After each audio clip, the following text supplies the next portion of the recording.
Okay, what up ladies and gents, it's your favorite Asian robot right here, hopefully your favorite Darktide YouTuber, and today, what I'm gonna cover is the Surge Smite Psyker. So, many of y'all have seen me play this on stream. You guys have been asking, what is the updated build ever since the change? In the past, what had happened was that we were taking advantage of the fact that Smite used to hit weak spots. Now, as you can see, there's no longer a bug where Smite hits weak spots, which means that overall, the power of Smite has dropped. Furthermore, this prevents the use of true aim, which was allowing us to get more crits than normal with the Surge and Smite, therefore allowing us to also use empathetic evasion. So fixing that bug caused that particular build, which had an insanely high win rate, to drop back down to normal. So how do we resolve this issue, and what do we use now if you want to run a Smite Psyker? Unfortunately, when it comes to Smite, now Surge is back on the menu as the top staff to use with Smite, but in order to use it well, you need to understand the updated build. In terms of the updated build, what I do have to say is that it is squishier than before. Okay, I'm going to be very upfront and, honest with you about that. The build overall is squishier than before. And due to that, there needs to be some adjustments that you might need to understand about.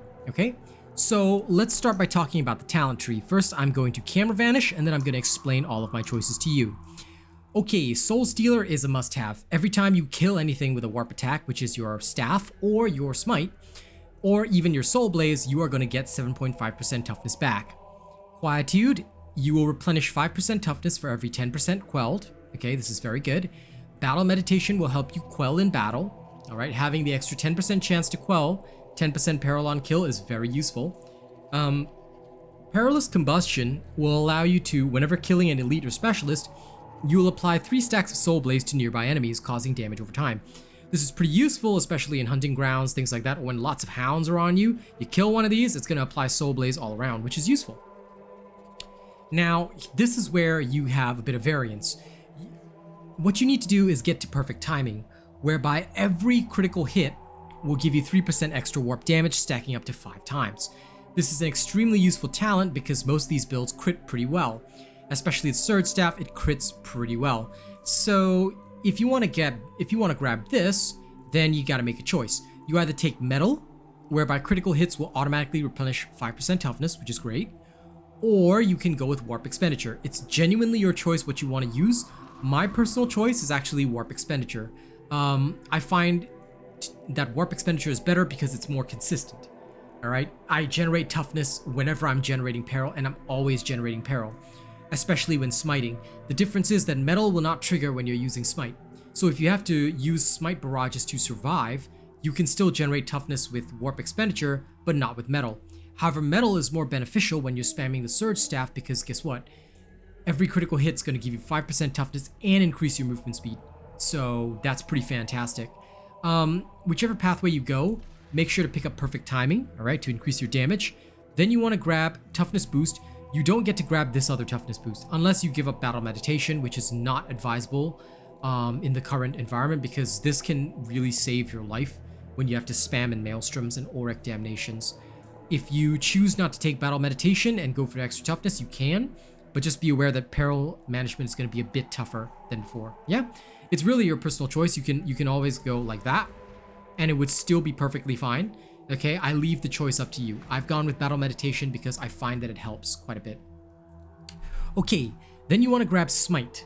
Smite will allow you to unleash a torrent of bio lightning, all right? And then you take Lightning Storm. Lightning Storm will allow the Smite to jump 1 extra time, which is pretty useful because that's how you smite down a whole horde and just keep them all paralyzed. All right, it's great. Then you go for Peril Resistance here to grab Wildfire. Now, a lot of people prefer Psykinetics Aura, but Wildfire is very good for this build right now because later on you're going to take Creeping Flames, okay? So Wildfire will allow the Soul Blaze stacks that you apply to spread to nearby enemies. You do have to kind of give up Psykinetics Aura if you go with this. However, you can also take off Battle Meditation if you want to go even more crazy and grab Psykinetics Aura. It's really up to you, but I find that this is not very useful. I mean, it's useful for your team, but not really for you because you already have Warp Siphon later on, okay? So I went with Wildfire, I got Toughness Damage Reduction, I grabbed Kinetic Presence to save on points, although, again, I would have preferred Seer's Presence, but that would require me to go down this pathway. So I grab Kinetic Presence, one with the Warp for, you know, damage reduction as the more peril that I have. Then you want Peril Resistance, Venting Shriek. Venting Shriek will allow you to quell your peril. So if you ever reach 100%, you can quell with Venting Shriek. Becalming Eruption, this is needed for Creeping Flames. Creeping Flames is the main part of this. Every time you reach 80% or more peril, usually I like to do it when I'm close to 100 or at 100, I'll use Venting Shriek to apply 6 stacks of Soul Blaze and burn out hordes. So this is how we do it. Then you want to go Peril Resistance here. You want to grab your Puppet Master, alright, so that you can go down the left-hand side. Toughness Damage Reduction, Solidity, Toughness Boost. Then you grab your Warp Siphon, Inner Tranquility, reduce your peril regeneration for each warp charge. You grab Empyrean Empowerment, which will increase all base damage by 4% for each warp charge. You want your Psychic Vampire, so that whenever you or an ally in Coherency kills an enemy, you have a 4% chance to get a warp charge. And then you want your Warp Battery. Warp Battery will allow you to store up to 6 warp charges, which is really good. You'll stack them up fairly quickly with this build, and they will allow you to surge more and smite more, thanks to the reduced peril generation.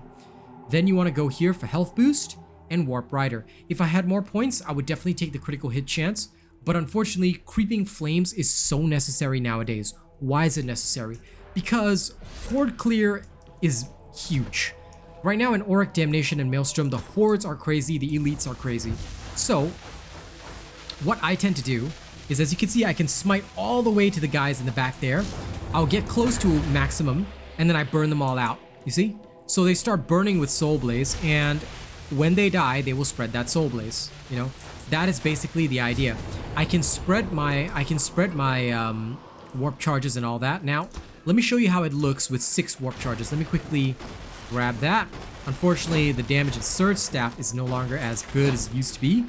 This is due to a combination of Warp Rider, alright? The change to Warp Rider causing it to be overall lower, and the fact that it now no longer hits weak spots, so you no longer get as much criticals, and although you no longer get the lower band of the damage, you no longer get the higher band either. Okay, so it feels a bit different if you do have a full stack of 6 warp charges. Smite will tend to do quite a bit more. Oh, sorry, these are different guys. My bad. Let me go over to the main horde.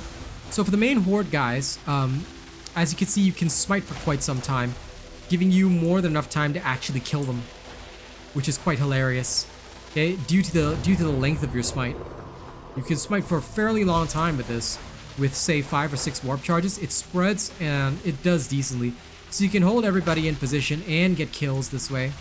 All right, and then whatever's left over, burn them out and let them enjoy the Soul Blaze. You see? And if they die, if an elite happens to die, it'll spread even more Soul Blaze around, and the Wildfire will keep spreading Soul Blaze. So this is great in general for dealing with hordes and just making sure that the entire enemy, that all the enemies suffer. Okay, there is an alternative pathway, but I really don't like it. I'm gonna teach you now. If you really want to grab Psychinex Aura, one way that you can do it is like this. Grab Psychinex Aura, take off Wildfire, right? And then instead of Creeping Flames, you go with Warp Rupture. Very rare, but theoretically you can still get Psychinex Aura. You don't have to worry about Wildfire since your Perilous Combustion won't spread very far anyway. And with this particular variant, you achieve similar results, but it's just... I find it less useful, but it's up to you whether you want to go with this variant. Some people like it, some people don't. Like I said, really your choice. Let's get 6 warp charges going. Okay, so this particular variant functions similarly. Alright, you'll start by smiting. You kill whoever you can. And you keep smiting. Then the remainder of whatever's left, when you're at max, you hit him with the that. But as you can see, 200 damage is not very much in Damnation, so this particular combination doesn't work well for me. I always prefer Creeping Flames because it actually feels way more impactful. But if you take Creeping Flames, you have to take Wildfire. Okay, so that brings us to the end of the talent tree, and I hope you understand that. I'm sorry that the explanation was a bit longer, but this is important for you guys to understand what this build can do. Now, what about equipment? What kind of equipment do you need with this build? Okay, let's talk about equipment now. Equipment wise, you are going to want to start off with your Macabian Mark IV Dueling Sword. The Macabian Mark IV Dueling Sword is one of your best choices as a melee weapon. Let me camera vanish again and I will explain to you. With this particular weapon, what I found is that you want to have your damage versus maniacs, and if you can, grab damage versus specialists or whatever other perk you want. Damage versus maniacs is the most crucial, and by having both, it really helps chopping down muties quite easily. I have Uncanny Strike here, which is the main perk that you need. After that, you can grab Shred if you want. Okay? You can use any other blessing that you feel is good for you. Stats-wise, damage, finesse, penetration are your most important.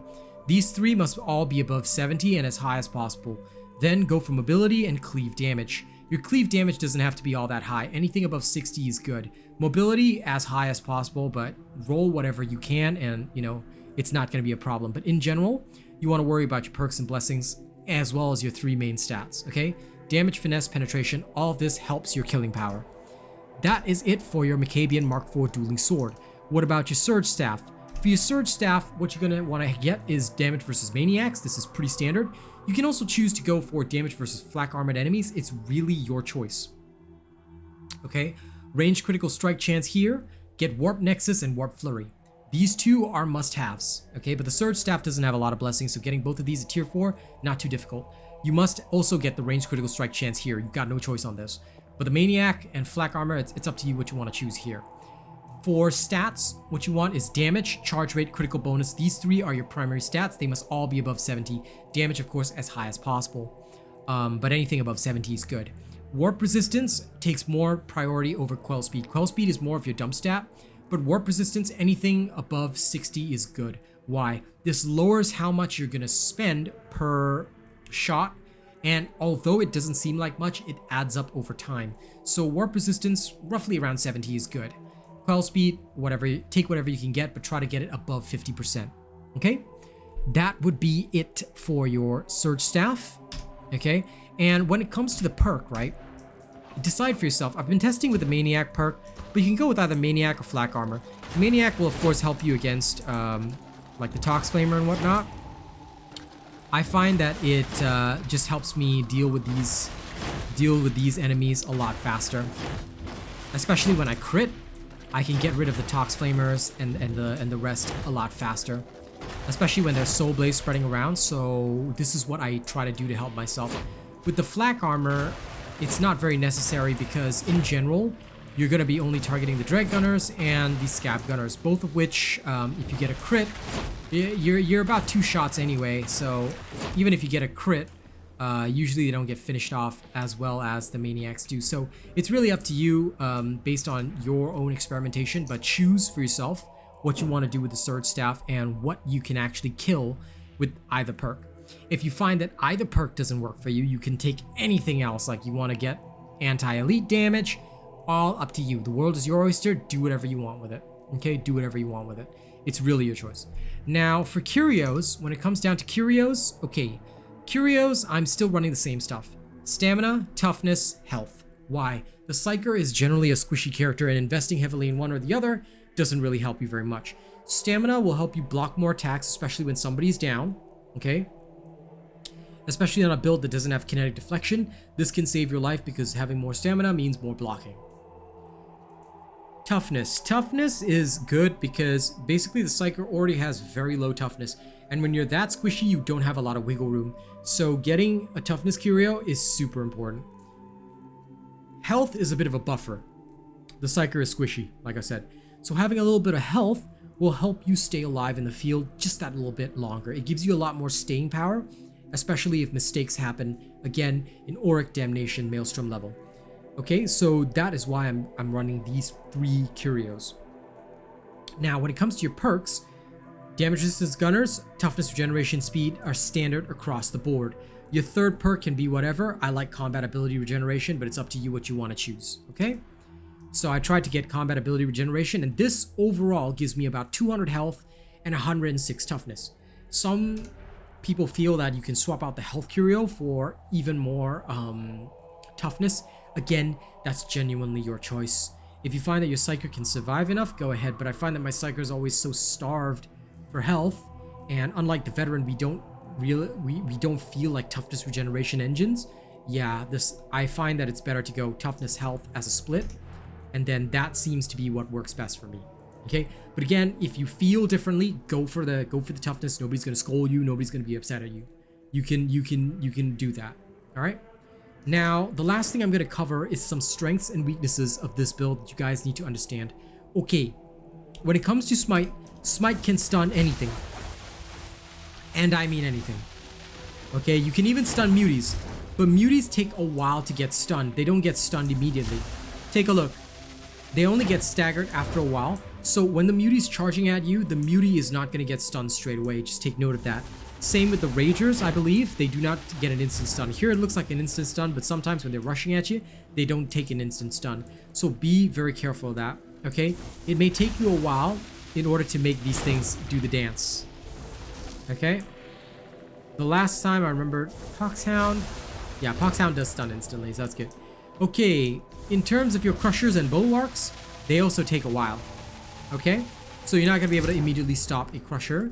Maulers also take a while. You see, although it's a lot faster than the mutant, they do take a while before they take a stun. And of course, your smite doesn't really deal very much damage.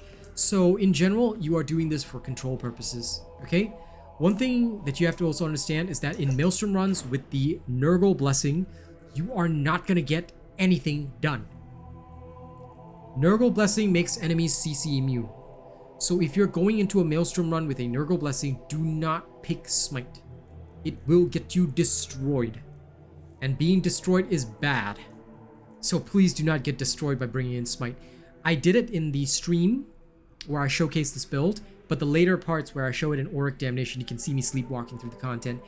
But in the early part, when I was in the Maelstroms just for fun and just to showcase my build, I did it on purpose because we happened to get a Nurgle Blessing there. It's still workable, but you'll feel yourself being very ineffective, which you can actually see.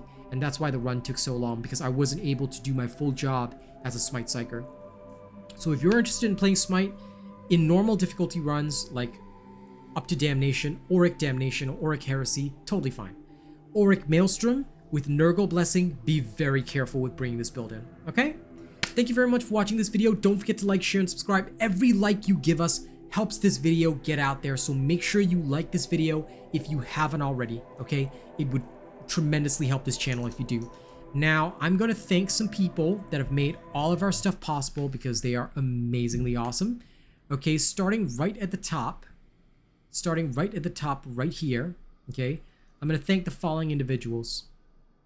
Our top tipper is Gator Guy, top tipper list Leo Reinhardt, top super chatter Six Gun and Orange Shivs, top super chatter list Chanel Name, Ganzelope, Jonas Gustaf, and Tommy Reed. Thank you guys so much.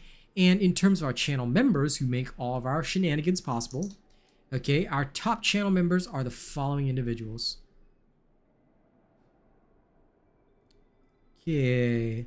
Once again, starting right at the top, we've got Death Dawning 982 at Plus Ultra. Thank you so much. Arcane Silver, Nisk, Akue, Chanel Name, Six Gun, Yuri, Jerry Fast, Rogue Assassin, Zach MG are all prestige. Thank you guys so much. Thank you to all of our honored robots as well. Thank you to the following individuals: Rapto, HD Pork, Matchstick Jim, Gator Guy, Saya, Wild Hunt, Timbo, Simple Spider, Kaloom, Albert, Tello, Twan, Donald, Some Dummyhead, Lufan, The King, Curry, Link, Octavian, Philip, BVS, Vikram, Commander Farsight, Atomica, Devin Lashin, Mookie Mocha, Rena, Nathan Strong, Lady Neo, Joey Danze, Sayed Assad, Coda CMF, Kami SMH, and Benjamin Savage. Thank you to all of our cool and weird bots as well. You guys are amazing. I'll see you guys on the next one. And yes, I will go play the Purgative Staff because so many of you have requested it. I'll think about it as my next one, alright? Get you on the next one. Bye!